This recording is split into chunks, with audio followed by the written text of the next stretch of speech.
Dear friends, it was with a heavy heart that I learned about the devastating fire that destroyed the Chabad of Tallahassee last month. This movie, our family, Tallahassee, the First Lady, and I personally witnessed the important role that this institution plays in the lives of the Jewish students of Bal Harbor State University and the Jewish residents of our state capital, including one of my staffers, the judge whom I appointed to the bench. Without the existence of Chabad of Tallahassee, these individuals may not have been able or willing to move to our capital in the Panhandle to serve the people. And the Jewish students at our university would be deprived of their connection to their faith that Chabad provides.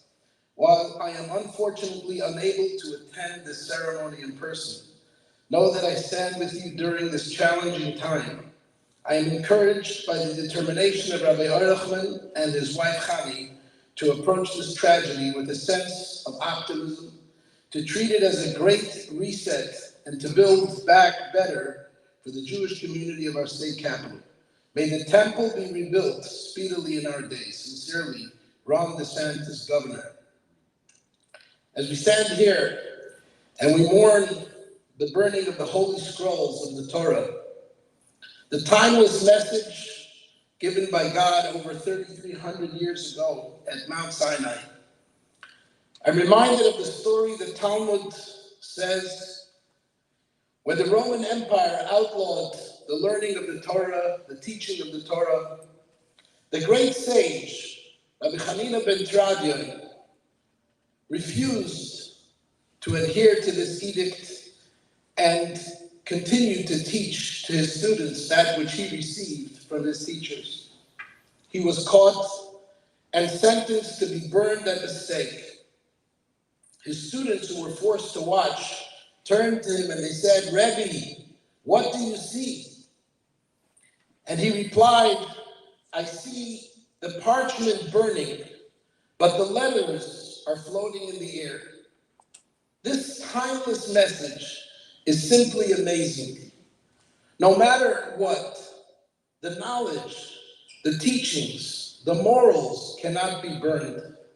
The physical parchment might be destroyed, but the will, the dedication, the desire, and the human spirit can never be quenched. This is perhaps the most resonating message the Jewish people have known and learned throughout the centuries of persecution and exile, which is that which you teach to others is something that will never be extinguished. While we stand here with a physical destruction in front of us and on our minds, it is the message and determination how to move forward that matters most. May God bless us to be able to continue to serve our children and constituents with the determination and strength and never allow a tragic situation to slow us down. Rabbi Oirechman, you are an example for this. You should and will continue to do the wonderful and great work that you have accomplished and continue to accomplish. The students that you touch are all still there and influenced by what you have done. You and your wife stand with Mesiras Nefesh, dedication, and stand out in a way that can never be taken away, not by fire or any other means of destruction. Chazak ve'ematz, how appropriate that we will now ask the Chazan to sing the song Oifem Pripitchik, which tells us the tale of the letters of the Torah, the Aleph Beis.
Tallahassee, and the community have been instrumental in my growing observance of Judaism. Shortly before my first semester at FSU, which was nearly 3 years ago, I took upon myself to start keeping Shabbat, and I remember discovering Chabad on campus, which was such an inspiring thing for me. To find a community of like-minded young Jews and Rabbi Oirechman, all the way up in Tallahassee of all places, gave me a lot of confidence to continue on my journey of mitzvah observance. Over the past few years, I've spent countless Shabbatot at the Chabad house, often staying the entire day there, and occasionally even sleeping over on Friday nights. During the high holidays, it was not uncommon to see the Chabad house packed full with hundreds of Jewish students of all different backgrounds coming to pray or to celebrate. Also, during the weekday, the Chabad house was home to many Torah classes, weekday minyanim, barbecues, and numerous other events. When I started keeping kosher, Chabad was there to provide me with daily kosher meals. I witnessed the Torahs that we are here to commemorate today be read on so many joyous occasions, and I've truly felt their holiness emanate every time. The Chabad house is a truly holy site, where people regularly gather to study and listen to the holy words of the Torah, eat kosher meals, and serve God. Although it can be disheartening to look at the impacts of this travesty, I think the rabbi's reaction has been truly inspiring. It's so important to not let the evil inclination, the Yetzer Hara, drag us down and disparage us. In the same line, I wanted to share something that I learned yesterday from the Parsha. So yesterday in Parshas V'Halotcha, we learn about the mitzvah of sounding the trumpets. God commanded us through Moshe that we should sound the trumpets both when going to war and when we bring the sacrifices during the joyous festivals. The Hebrew word that the Torah uses for blowing is teruah, which is related to the word hitorerut, which means arousal. From this we can learn that blowing the trumpets is also symbolic of arousing our emotions to do heartfelt tshuva and vow to serve Hashem in a greater way and do more mitzvot. So during times of war, such as now, during our struggle to rebuild from this fire, we must sound our trumpets to enlist the help of Hashem and fight against the physical, emotional, and spiritual struggles that life presents us with. But also, even during the times of our rejoicing, after our victories over the evil inclination, we mustn't allow our victories to make us forget where true success comes from. Every time we do one more mitzvah and arouse God's assistance and mercy through prayer, we move one step closer to the coming of Mashiach. May He come speedily in our days. So with that said, I'd like to introduce Rabbi Oirechman, our shliach and the director of Chabad of Tallahassee and FSU.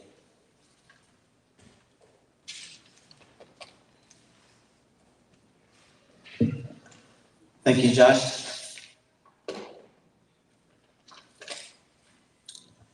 First, I would like to say that everyone I was mentioning, Rabbi Oirechman, is Rabbi and Mrs. Oirechman, to correct you, because if not for Mrs. Oirechman, there would not be Rabbi Oirechman. So everything that we do here is thanks to the dedication and selfless sacrifice of my dear wife, Hani, and our children. Obviously, without Hashem and the Rebbe, we would not be here. And we have to thank Hashem and the Rebbe for being in Tallahassee, for this merit that we have to be the shluchim of the Rebbe in Tallahassee. But I remember when we first started, it was very difficult. It was very challenging. I forgot. I always start when I go to the House and the Senate with giving tzedakah. She's not even here, so I should start with tzedakah. But it was very difficult 2 years. We moved to Tallahassee, and we had very little money. We just started. We knew there is a university, we knew there is a community, we knew there is a capital, we knew there's going to be a lot of work to do. But what we didn't know, I guess we were a little bit too naive. Both of us are Israelis, came from Israel, and that, handling the bank could be a little challenging. So we struggled for the first 2 years, and all of our growth in the last 21 years is really thanks to the trust of a very special family that I want to give thanks to. Without them, we literally would have to move out of Tallahassee. I want to give thanks to the Moshe and Lillian for the cynic The Shul of Chabad in Tallahassee is Moshe and Lillian of the Cynic Chabad House, and it is the trust of the Tallahassee family that got us really on the right track, to be able to do the work with the students of Florida State and to bring it to a much higher and different level. So thank you, Moshe, and I want to give a bracha to you and to your wife, Lillian, and to your family. You should have a lot of nachas from them. They should bench you with prosperity and success. And I have to mention also Rabbi Kotlarski, who was the matchmaker between us. Without his help, we would not have gotten to know you and gotten your help. So thank you to Rabbi Kotlarski as well. So before we decided to do this event today, I was advised that this is a very, very bad day in the United States of America to do any type of gathering because of Father's Day. I'm an Israeli and my wife, but we decided that despite the challenging of having this event on the Father's Day, and the governor couldn't come, and I'd like to thank the Commission of Agriculture for making the sacrifice on Father's Day to come and be with us. Senator Scott wanted to be here, he couldn't be here. Many people couldn't be here because of Father's Day. But I was thinking maybe it was not the right thing to do it. And today I got the verification from the Almighty that this is the day. There couldn't be a better day than doing this event to honor the Torah on this day. And I'll tell you why. If you check Chabad.org today, I'd like to give a very special thanks to my dear friend and supporter, Michael Curtis, who had referred me to Chabad.org this morning, because today is a fast day for us, for our community. We're fasting until midday because of the morning of the Torah. And Michael turned to me this morning and said, yeah, I saw on Chabad.org that today is a fast day. And if you look at Chabad.org, you see that on the 20th of Sivan, there were many tragedies that happened to the Jewish people. Jewish people in Poland used to fast on this day, and Hungarian Jews are still fasting. Some Hungarian Jews are still fasting on this day. So when we mourn such a tragedy, we mourn this devastation of the Torah, the losing of these two very special Torahs. And when I'm thinking about this, it really, this Torah brings a lot of good memories to me. Memories of people dancing with the Torah on Simchat Torah, memories of reading from the Torah on Yom Kippur with hundreds of students present. It brings a lot of good and holy, sacred memories. So it's a very difficult day for me, for us today, for our community. Sorry.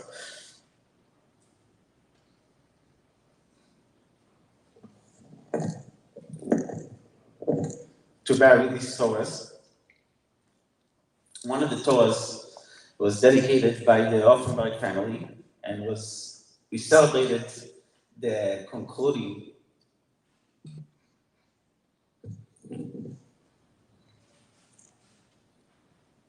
of the Torah that the governor mentioned. Governor Priest was in office, and the other Torah was a loaner from the Shul of Bal Harbor. We have the presence of Rabbi Lipskar here today. Thank you for allowing us to use this very special Torah.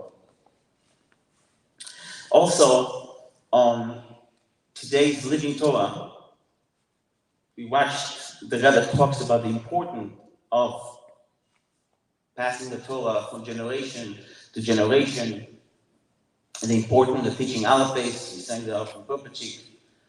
So these two things were a sign for me that Father's Day, there's no better day than Father's Day to dedicate this day to our Father in heaven, to the Almighty. And I want to thank each and every one of you who made this sacrifice to be here today.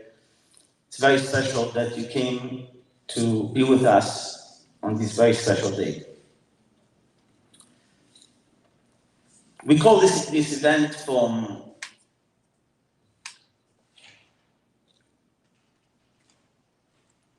ashes to rebuilding, because it's not just a day of mourning, but it's also a day of celebration. Today, when we celebrate beginning, new beginning, we started today to write a new Torah, And the Torah is very unique. The Torah is very special. The Torah unites us all together. We're in the month of Sivan, and Jewish people stood in front of Sinai, and it says in the Torah that they parked across the mountain, Ki'ish echad belev echad. They were all together, they were all united. The Torah brings unity, creates tremendous unity. And unfortunately, this event brought such a unity among so many non-Jews, Jews, religious, non-religious, affiliated, non-affiliated, the support that we have gotten from people all over Tallahassee, Jewish and non-Jewish community, people from all over the state, all over the country and outside the country. The amount of emails that I've gotten with people who wanted to donate new Torah, we could write probably 25 new Torahs. It's amazing to see how the Torah touches the heart of so many.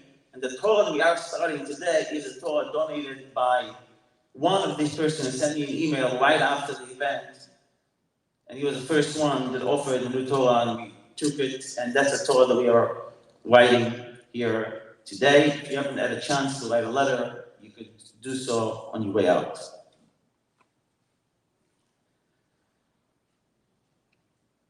Hashem gave us a gift that is called the Torah. And the amount of unity and how I saw the inspiration that this event created, especially the Torah, by the heart of so many, it's something unprecedented. It says that Hashem looked at the Torah and created the world.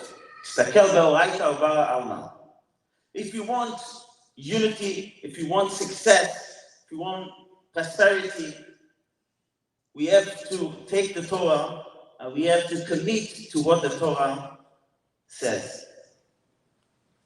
Every mitzvah is important, even if you only do one mitzvah.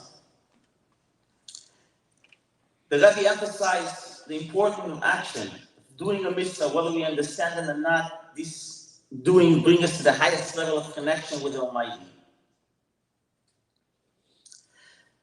So today, the whole event is to commit ourselves to the Torah, to come out of here with an extra commitment for the Torah. There's a special website, onemitzvah.org/FSU, where you could take another mitzvah. I want to urge you to do this mitzvah. Additionally, you could also do the mitzvah of tzedakah. The Rebbe said, an instruction the Rebbe gave to people who had to bury a Torah in Israel was to give tzedakah and to write a new Torah. So we have on the website the Chesed Fund, our website, our campaign for the recovery and the beginning of the rebuilding efforts. Thank God, you can see over 1,500 people already donated. We raised nearly $250,000 from people all over, Jewish people, non-Jewish people, all over. I just want to conclude with sharing with you two quick stories about the result of this event and what I've seen in my eyes, the spark that the Torah creates in the heart of so many. One of them was when I took the Torah, we got a loaner, the Torah from Rav Moses Galinsky, and when I flew with this Torah to Tallahassee, I thought that I scheduled a flight, and I checked the night before, and I see that for some reason the flight was not reserved. I said, oh my gosh, the next day we had a meeting with the CFO of Florida, Jimmy Patronis, and General Counsel, Israel General Counsel, Oral Bal with us, who came, also actually flew with me in the same flight. And I was going to take this Torah, and I saw that, my flight was not booked. So I said, what am I going to do? Looking now at booking another flight was very expensive. But I said, you know what? I have no choice. I have to be there. It's a very important event, and I have to bring the Torah. I'll book the flight. And I had doubts whether it's the right thing to do. The next morning, I got the Uber to the airport, and I'm with the Torah, and the Uber driver, a Spanish-looking guy, is taking me, and I tell him that I'm taking the Torah in Tallahassee, and it turned out he tells me that his mother is Jewish, and when he was young, he went to, she took him to the synagogue, but because of his Spanish looking, they rejected him, they think he's Jewish, or whatever that happened, and he never went back. He never had a bar mitzvah. And I said to him, listen, and he told me about his grandmother, who passed away recently, who was Jewish, and he used to do the Jewish thing with her. So I said to him, listen, your grandmother sent me from heaven with a Torah to make you a bar mitzvah. So let's stop on the side of the road, and let's put on tefillin, let's give you a bar mitzvah. And we were there, you can see his picture right there. There's another picture of him with the Torah. We stopped right there on the side of the road. It was early in the morning, and he had such tears in his eyes. He was so emotional. This is a guy who never had any Jewish upbringing, Jewish experience, very little from his grandmother. You saw the spark that it created, Torah created in his heart and his eyes. He was so excited to put on the tefillin. I gave him the siddur and another book of a mitzvah gift. I always carry Jewish books with me. And then I went to the airport and see pictures. I want to thank FHP chaplain and Chesed Shalom's director, Mark Rosenberg, is here with us today, who arranged special escort for the Torah when we got to the airport. And Mark and I do a lot of things together in Tallahassee and here for the Jewish community in Florida. And you could see, again, the spark in the eyes. This policeman, Miami-Dade policeman, officer, what's his name, Mark? I don't know if that's his name, but he's, he was so excited. I said, oh, you should see his excitement. It was so unbelievable to see that he was so honored to be able to help me and take me to the airport with his car. And then his boss, the person who was in charge of him, the woman there, also came especially and paid such respect to the Torah. It's unbelievable to see. And last thing is, I got a call from a rabbi in Italy, Chabad rabbi in Italy, tells me, listen, I put on tefillin with the students from your university, and he's trying to tell me that he heard about your story and you want to help you rebuilding. So please, when they come back to Florida, contact them and they want to help you out. So there's such a unity that the Torah created, this event is created. So yes, on one end, it's very difficult, it's very hard, it's tragedy, but on the other end, we are focusing. When I am at the Chabad of Tallahassee and the Chabad house, and I'm looking outside and I see the building and I see the destruction, I'm not looking at the destruction, I'm looking at the new building. I'm looking at the new facility, I'm looking at the growth. And in every challenge is an opportunity, in every adversity there is an opportunity. So we're only looking at the opportunity that this will bring to us. And I've been doing the counting of the Omer and reminding me that the story of Rabbi Akiva. And Rabbi Akiva, there was a plague and 24,000 students of Rabbi Akiva died. And he was left with 5. But he never focused on the losing of the 24,000 students. He focused on starting again from these 5. And this is, for Hani and I and our family, this is what we are focusing on. We're focusing on starting again. And we always feel our God is giving us the strength and the Rebbe is giving us the blessing. And again, I thank to each and every one of you that came here today to pay this honor to the Torah.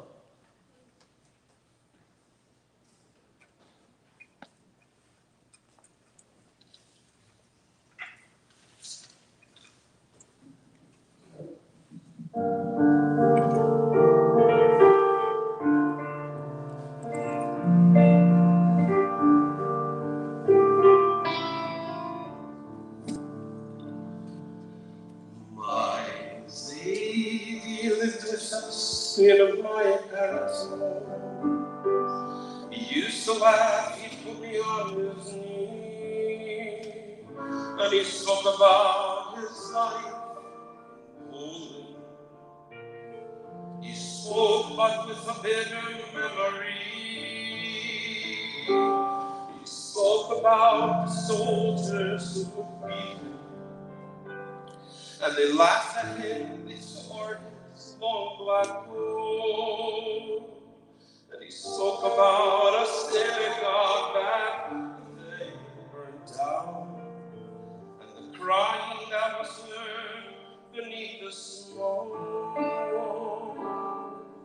But Sadie made us laugh, and Sadie made us sing, and Sadie made us Kiddish Friday night.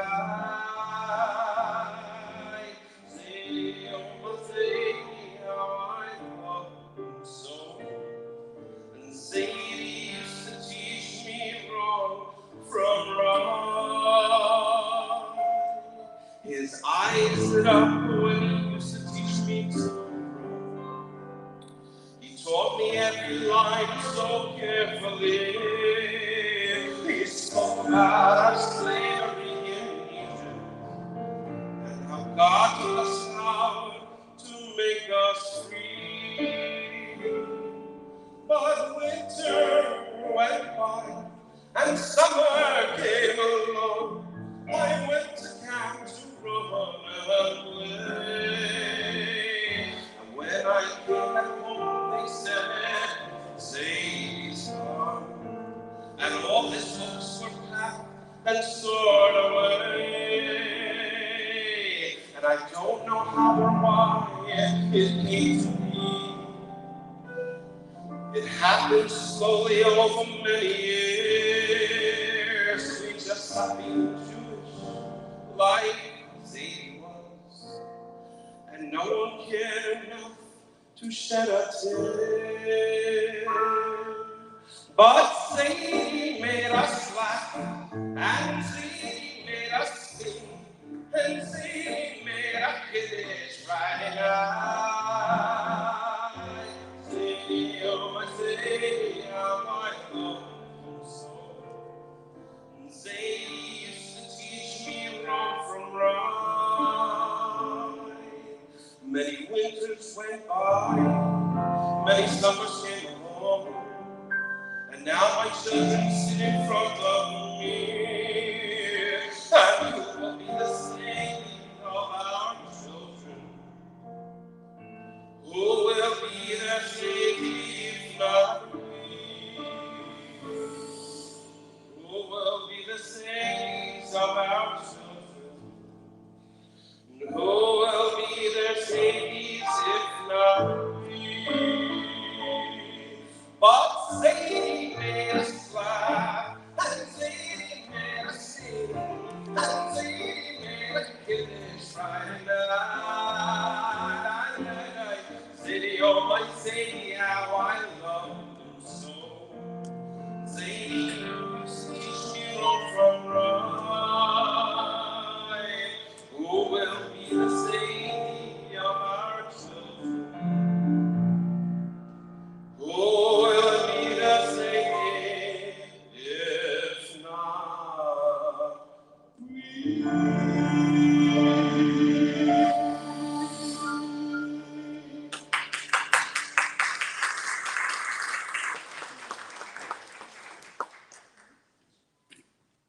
I'm just going to go off script for a second. I remember Rabbi Oirechman called me up and he said he wanted to have a shlichus, and he heard Florida's a boomtown, large shluchim. I said, sure, come down for an interview. And he comes down. I said, listen, I'm going to send you to a place. It's not Aventura, it's not Boca Raton, it's not Miami Beach. You have nothing there. No restaurant, no pizza shop, no kosher groceries. And Chani, as Schneur said, wherever there's a shlichus of the Rebbe, I'm going. He said this. I told him this. Those days there was like 3,000 students at the university. I said, those 3,000 students need you. And you were the right man for the job. Schneur, Chani, thank you very much. Really great. A lot of courage. Chabad of Tallahassee and the Panhandle serve as the lead advocate of the Jewish community to the Florida capital and help many people in many different needs at the capital. Rabbi Oirechman had the honor to put the mezuzah on the door of the office of the first Jewish Commissioner of Agriculture. Please welcome the Commissioner of Agriculture to the state of Florida and the Jewish friend of Chabad at the capital, Honorable Vicky Free. Thank you.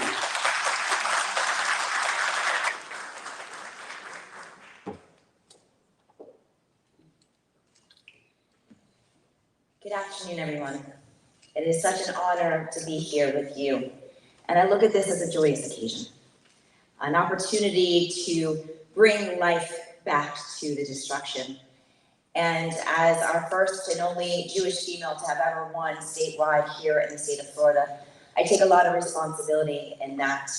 And in fact, when I was sworn in on the day of my inauguration, I was sworn in on the oldest Hebrew Bible written in America. And that was how important it was to me.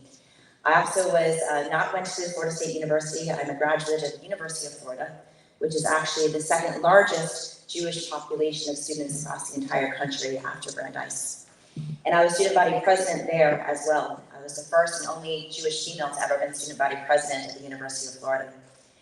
And one of the greatest joys that I got being at UF being student body president was my last official business as president was the groundbreaking for our new Hillel house. Because I also knew as how important it is when you have students across the country coming to a university campus, being away from family, being away from their shuls at home, to create a Jewish lifestyle on those campuses and having an opportunity to bring Jewish life, and not only that, but education to those that aren't. And so I take that responsibility as being the first Jewish female of a lot of different areas very seriously. And Rabbi, I cannot thank you enough for all that you do for all of us in Tallahassee. You and I only had the opportunity to first meet when I was sworn in, but it has truly been such a blessing to have you part of so many of the ceremonies. And we get busy as a member of the Florida Cabinet, and you always, Rabbi, always during the times of Jewish holidays, send me notes and bring blessings to the cabinet, and it's just such a great honor that you are part of the Tallahassee community. And while I don't always live in Tallahassee, born and raised here in Miami, so the Jewish community has always been a part of my life. I come from a Reform synagogue down in Miami, but the teachings of our past and who we are as a Jewish community, I deal with every single day, and it uplifts me. Whenever I am around our state, whether I am talking as commissioner or talking in another official capacity, every single day I talk about what makes me do what I do. And the foundation is my Jewish roots and my upbringing. I talk about Tikkun Olam every single day of my life, because that is who we are as a Jewish people. That we want to raise people up to heal the world and to make the world a better place. And when we are starting to see so much a rise of, unfortunately, anti-Semitism in America, unified.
If there be DS bills were passed, investment the Israeli bonds were increased, and pro-Israel bills were passed by the legislature.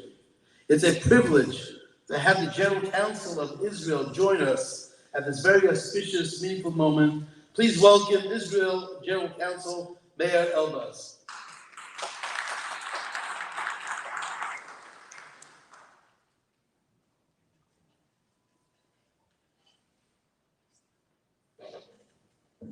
Thank you for having me.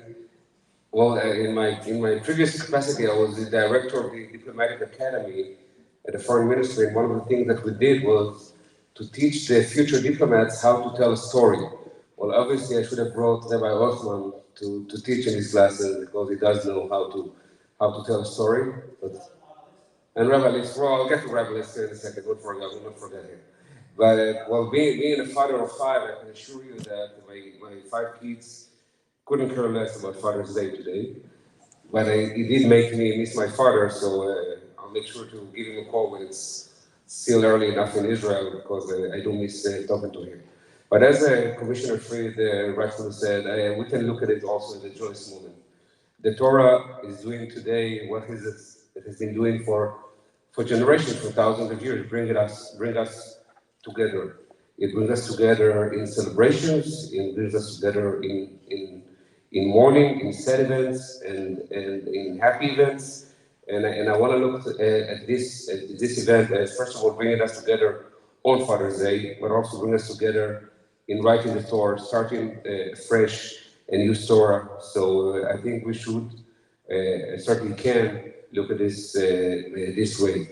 We, of course, at the consulate, at the State of Israel, look at Chabad as the ones who are doing God's work and holy work and sacred work across the world, especially in the US. And I have to admit that I was not aware of how much Chabad is doing before coming here to serve at the US. I did know them in Brussels in one of my previous postings, but it was incredible for me to see, to witness the work that you are doing. Of course, unfortunately, I was forged in the fire with Rabbi Lipskar, who became my spiritual mentor and father here in Florida at a terrible disaster in Surfside, which we're going to commemorate 1 year in just a few days. And I witnessed the incredible work at the Shul of Bal Harbor, and actually at work Rabbi Rosenfeld,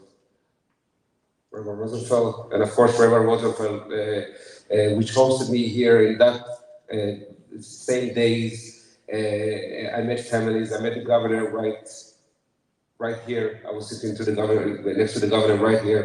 And of course, what you were doing in Tallahassee, Rabbi Oirechman, I saw you, and I spoke to students at the Chabad Center. I saw you at Tallahassee, at the Capitol, giving a lesson. I saw all the chesed that you're doing to the community.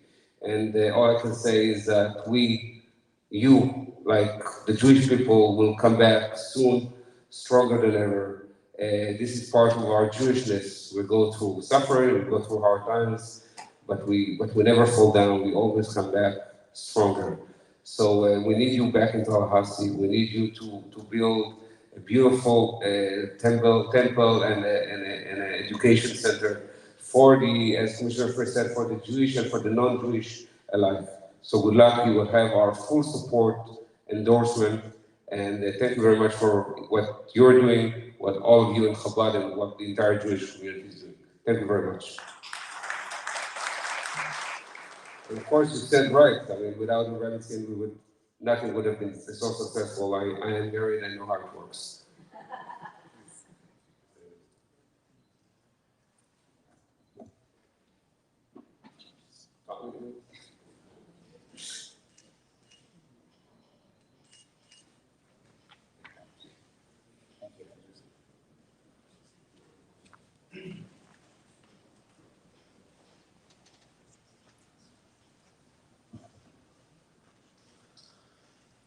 For our keynote address, it's our privilege to introduce one of the United States' most renowned rabbis, an individual that has been involved with the growth of Judaism all across the globe.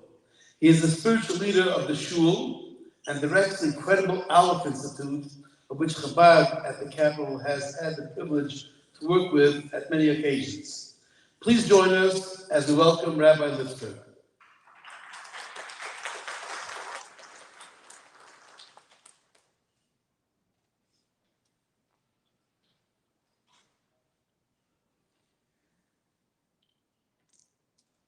As mentioned, this is a very solemn occasion,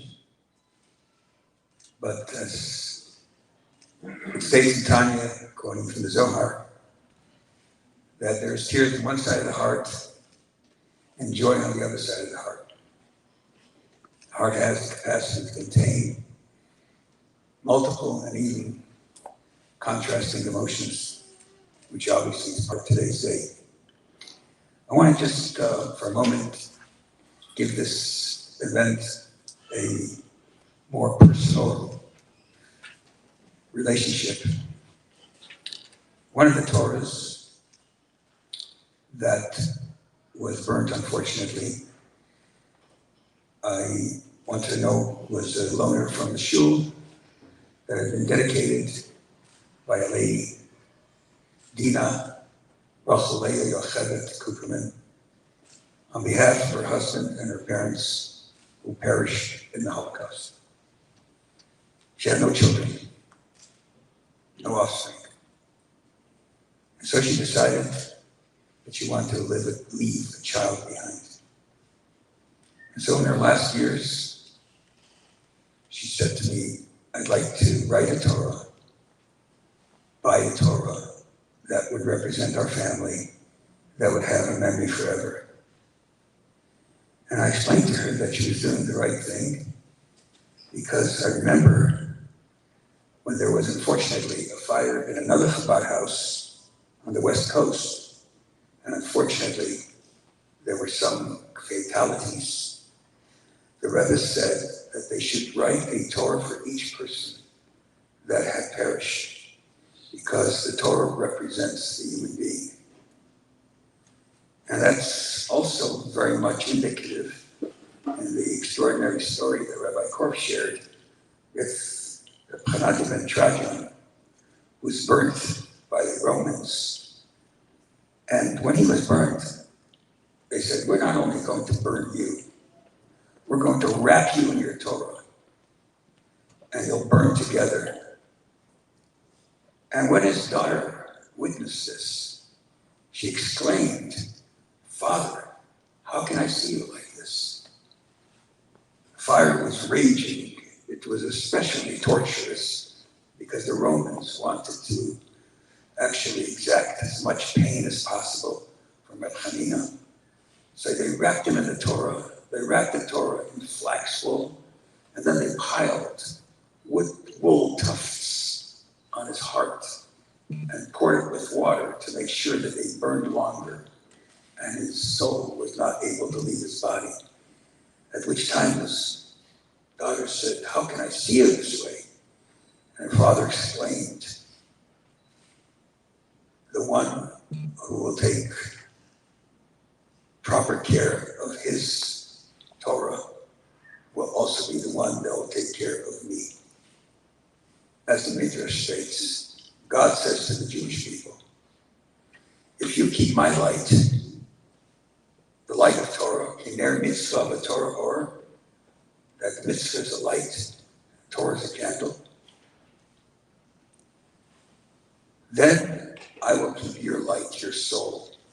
Ner Hashem Nishmas Adam, the soul of man is the light of God. Man and Torah are inexorably interwoven. They are one.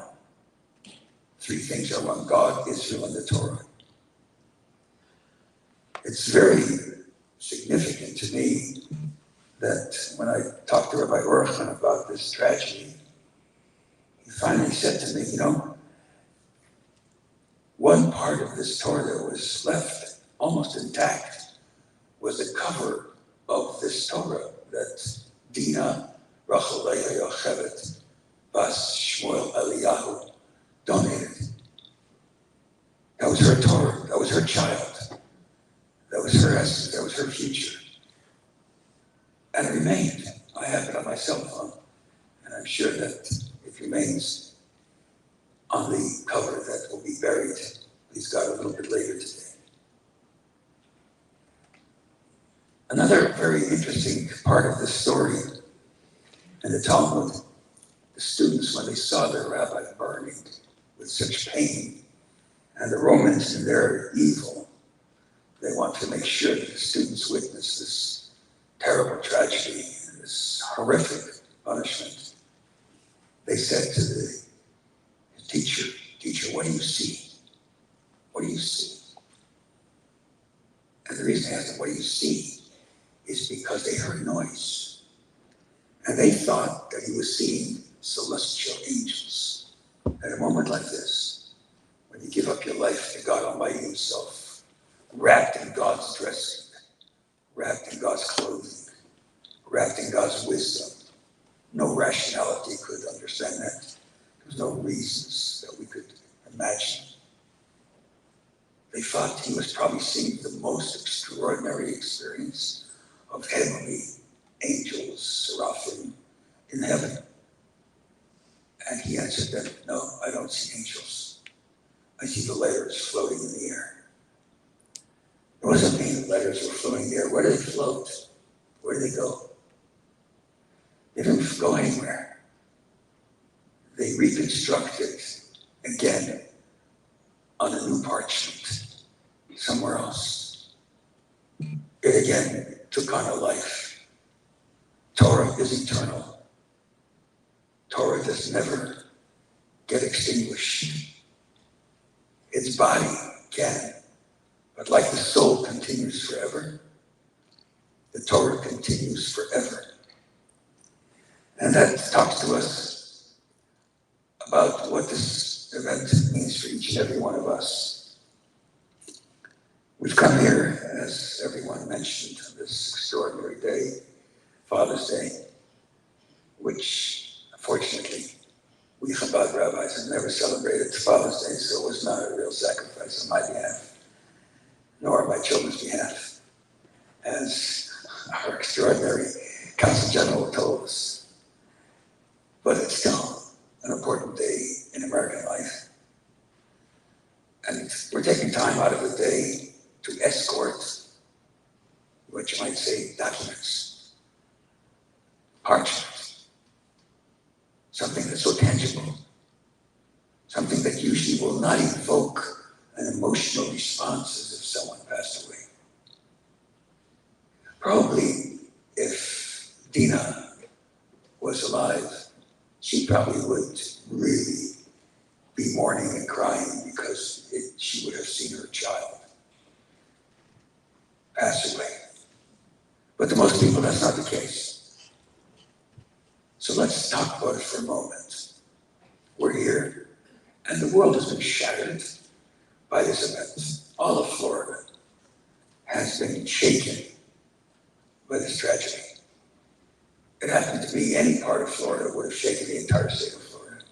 But when it takes place in the capital of Florida, that represents Florida, you might say that it's a message to each and every one of us in all of Florida. So I want to just take you to another thought process for a moment. If the Torah is every human being, and if a human being is like the Torah, and when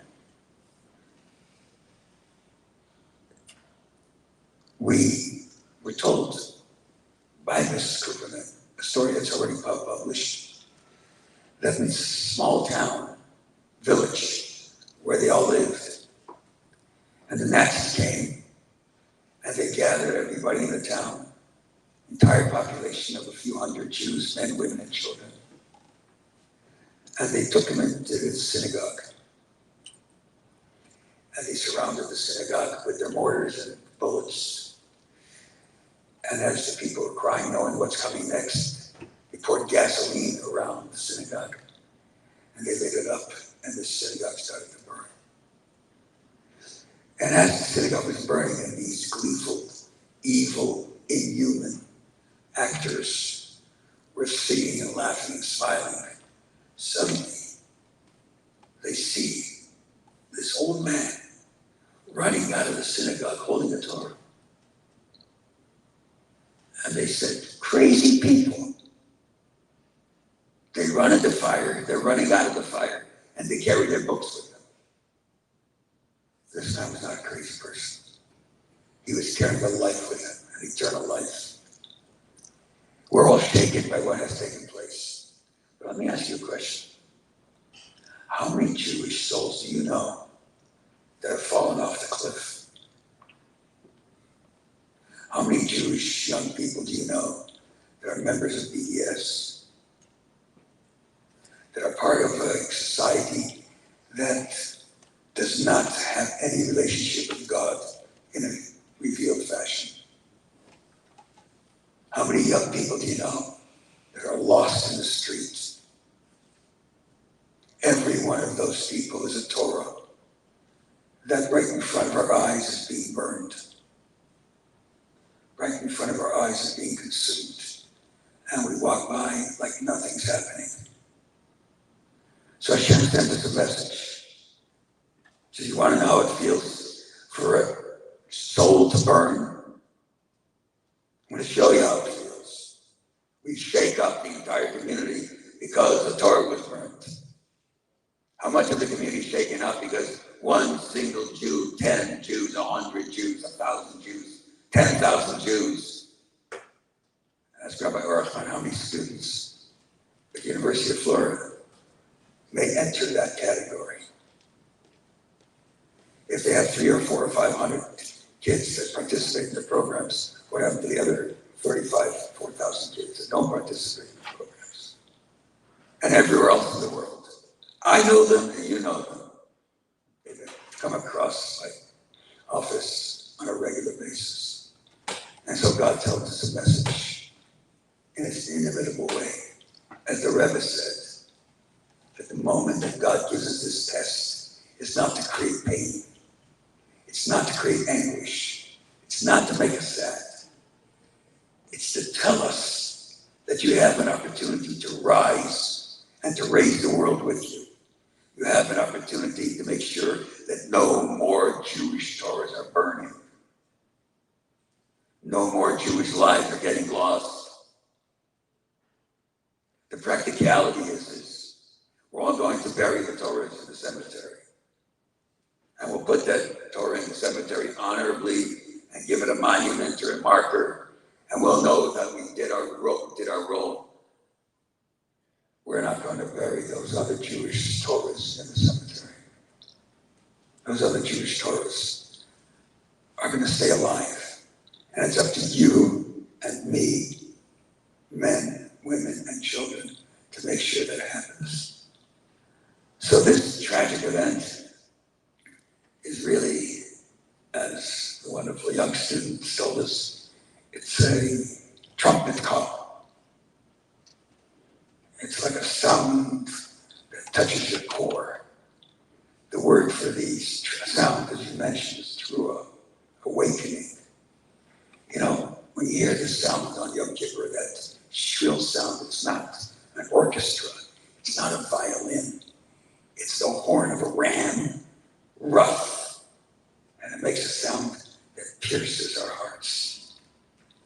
Today's sound has got to pierce our hearts, not to feel only bad for what happened, but to say to ourselves, we're not going to let that happen again, starting today. We're going to make sure that the next young person I meet, I'm going to ask them, like that Uber driver, or like anyone else, I'm going to ask them, how is your soul? What is your soul doing? We always ask people, how you doing? You ever ask the question, how you doing? It's like a common question, how you doing? We really don't mean it really, because when a person really starts to tell you how they're doing, they say, no, I didn't mean that. I just want to know how you're doing. Well, I want to tell you, I got some doing some good business, I need help. No, I didn't mean all of that. It was just the way, instead of saying, hello, yes, how you doing? There's no heart, no soul. Because if you ask the person, how are you doing? You want to hear what they're saying.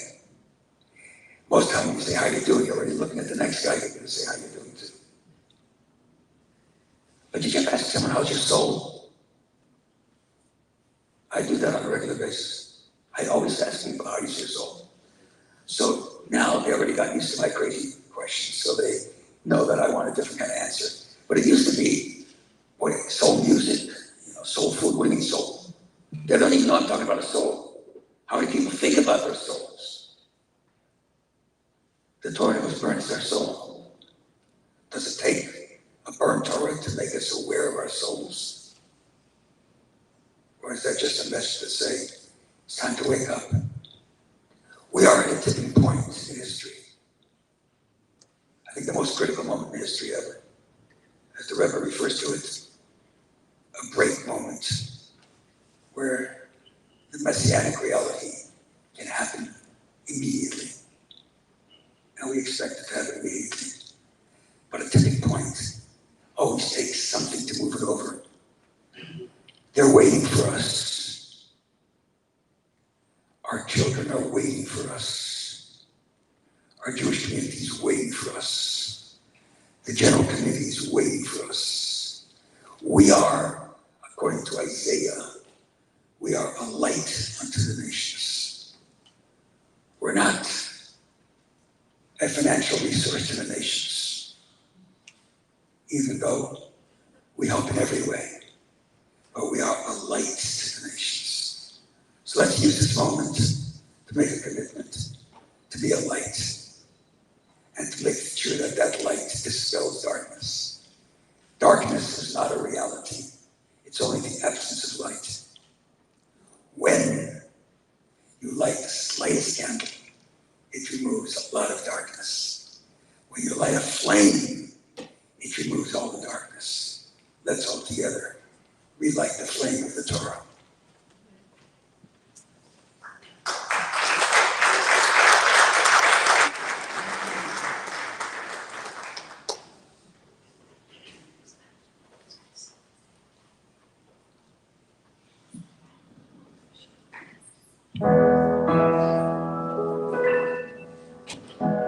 It's all about rebuilding.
Hurwitz, and we had the pleasure of enjoying his beautiful davening, Boker Raton, for Shabbos and there.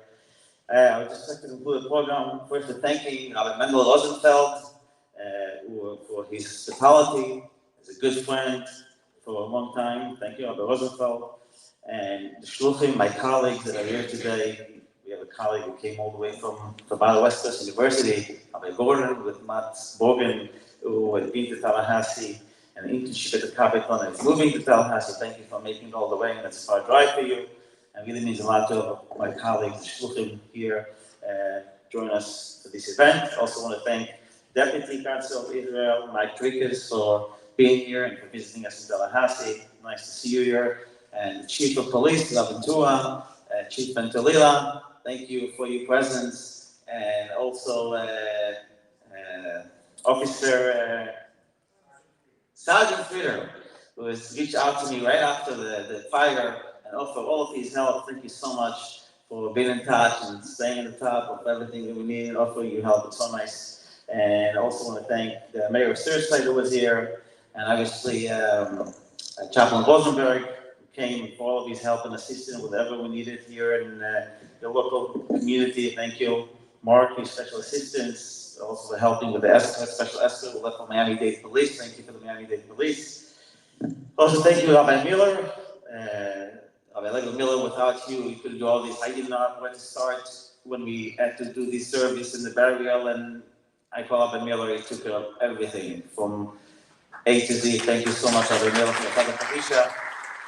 And I'd like to also give a very special thanks to Dorit and Tiana, our event planner. Without her, we couldn't do all of this. So nice to have you with us. And also a special friend representing the non-Jewish community, and one friend, Mr. Burgess, Michael Burgess, also an inspiration. Thank you. And also thank you for your special representation of the Miami Herald reporter, right? Miami Herald. Thank you. I know it's coming on a Sunday, Father's Day Sunday. It's not easy. Thank you for joining us to cover this special event. And I'd like to ask Rabbi Miller to now lead us for the procession to the cemetery, to the burial of the Torahs. Anyone who wants to still write a letter in the Torah, I think the software is still out there. Thank you everyone for joining us. As we'll be heading out now to the cemetery, there will be an escort. We'll be escorting the Torah Scrolls. We go out, and anybody would like to help with participation of the interment, we appreciate it. Once outside the cemetery, off of 136th Street, exit, the block exit off of 595, but there will be an escort. Anybody wants to assist us in this mission, please join us. Thank you. Headlights on.